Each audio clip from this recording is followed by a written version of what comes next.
20 juin. Actes, chapitre 13, versets 16 à 41. Alors Paul s'éleva. D'un geste de la main, il demanda le silence et dit: Israélites, êtes-vous tous qui craignez Dieu? Écoutez-moi. Le Dieu de notre peuple d'Israël a choisi nos ancêtres. Il a fait grandir le peuple pendant son séjour en Égypte. Ensuite, en déployant sa puissance, il l'en a fait sortir. Pendant 40 ans environ, il a supporté dans le désert, après avoir détruit sept peuples dans le pays de Canaan. Il a donné leur territoire à son peuple. Tout cela a duré environ 450 ans. Après cela, il a donné à nos ancêtres des chefs jusqu'à l'époque du prophète Samuel. Alors le peuple a demandé un roi à Dieu, leur a donné Saül, fils de Kis, de la tribu de Benjamin. Celui-ci a régné sur Rose pendant 40 ans. Mais Dieu l'a rejeté et leur a choisi pour roi David. C'est lui qui l'a rendu ses témoignages. Un David, fils d'Isaïe. J'ai trouvé un homme qui correspond à mes désirs. Il accomplira toute ma volonté. Oh, voici que Dieu vient d'accorder à Israël un sauveur parmi les descendants de David, comme il avait promis, et ce sauveur, c'est Jésus. Avant sa venue, Jean avait appelé tous les Israélites à se faire baptiser en signe d'un profond changement. Arrivé au terme de sa vie, Jean disait encore: Qui pensez-vous que je suis? Je ne suis pas celui que vous attendiez. Non, il vient après moi, et je ne mérite pas de dénouer ses sandales.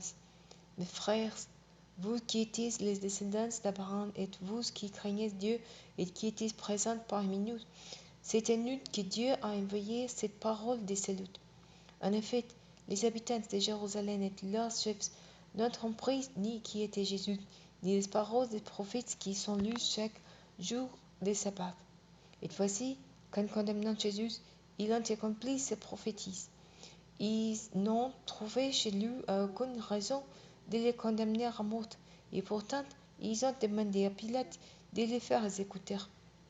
Après avoir réalisé tout ce que les Écritures avaient prédit à son sujet, ils ont descendu de la croix et l'ont déposé dans un tombeau.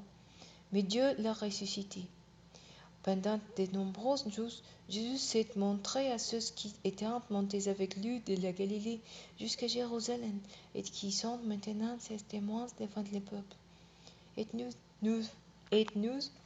vous annonçons que la promesse que Dieu avait faite à nos ancêtres, il a pleinement accompli pour nous, qui sommes leurs descendants, en ressuscitant Jésus selon ce qui est écrit au psaume 12. Tu es mon fils. Aujourd'hui, j'ai fait de toi mon enfant. Dieu avait annoncé celui qui ne devait pas retourner à la pourriture. C'est ce qu'il avait dit en ces termes. Je vous accorderai les bénédictions saintes et sources que j'ai promises à David. Dans un autre passage, il est dit encore: Tu ne laisseras pas un homme qui t'est dévoué se décomposer dans la tombe. Pourtant, David, après avoir en son temps contribué à l'accomplissement du plan de Dieu, est mort et a été enterré à côté de ses ancêtres. Il a donc connu la décomposition, mais celui que Dieu a ressuscité ne l'a pas connu. Sachez-le donc, mes frères, cette grâce, celui qui le pardon des péchés vous est annoncé. C'est par lui que tout homme qui croit est acquitté de toutes les fautes dont vous ne pouvez pas être acquittés par la loi de Moïse. Veillez donc à ce qu'il vivent par ce qu'ont dit les prophètes. Regardez, hommes pleins de mépris, soit dans l'étonnement et disparaissez, car je vais accomplir en votre temps une œuvre que vous ne croirez pas si l'on vous en parlait.